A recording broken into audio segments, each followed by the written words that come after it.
and 3 multi-minerals. When it came out, people fell in love with it because there wasn't really medicine yet to help people not get sick. It was helping their immune system fight the sick. But there was one problem. So it sold quickly, but then out of nowhere, it stopped selling. And the reason why is because it was disgusting to swallow. It was so nasty. It was made out of liquid, so you can taste the iron. It was basically this without the alcohol in the water. It was bad. So people were like, nah, I'd rather not take it, I'm good. But then out of nowhere, he goes, you know what? I need to find a way quickly where they can't smell or taste. In those days, he found a company that was selling 2-piece capsules. Now, these are just for demonstration purposes.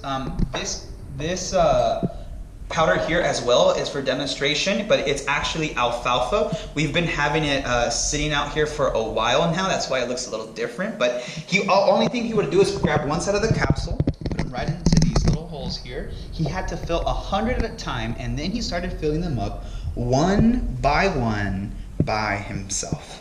He didn't have any employees. He didn't have any coworkers. He was doing this alone. Now, he had to weigh and measure every ingredient. We're not weighing and measuring anything today, but he was weighing and measuring everything that was going into that formula. From there, separates whatever was left, and then he drops it. And they all came out like that.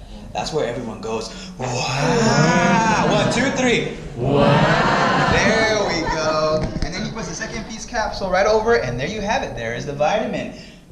Wow! Good. All right. Then he has to weigh and measure it. Now, the reason in those days, quality assurance didn't exist, or research and development didn't exist. He was pioneering in those areas, so this right here is his quality assurance in those days. He needed to ensure that what he was putting on his bottles, his labeling, was found in that moment. From there, he goes, okay, now they're ready to be packaged. He throws them in the bucket, and then he packages them. But in those days, packaging didn't exist. He had to invent his own packaging equipment. So that machine is right over here, the last demonstration today. So follow me this way. He had one for tablets, one for capsules. He had 31 on each side, one for each day out of the month. Right below here, we have bottles from 1940s, original ones. And then he put them in their place. And all he had to do is just push this part out, and it would fall down. Wow.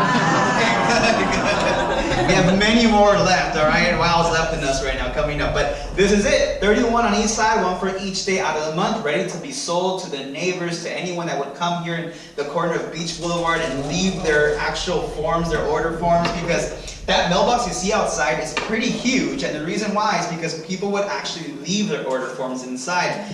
We just painted it, but that's the original mailbox they used to have. Now, I love this part of the tour, especially the story, the history, how it all began, because it really shows you more about Carl. He was an absolute genius. He didn't have no other company that he could visit because no other company existed. He was the pioneer in phytonutrients and supplements. And we continue to pioneer in science and research as well in this building here, and investing $42 million for the future of our company. And it all began with Carl Remberg's dream to help people live an optimal, healthy life. Now, quick story that we have about Carl on this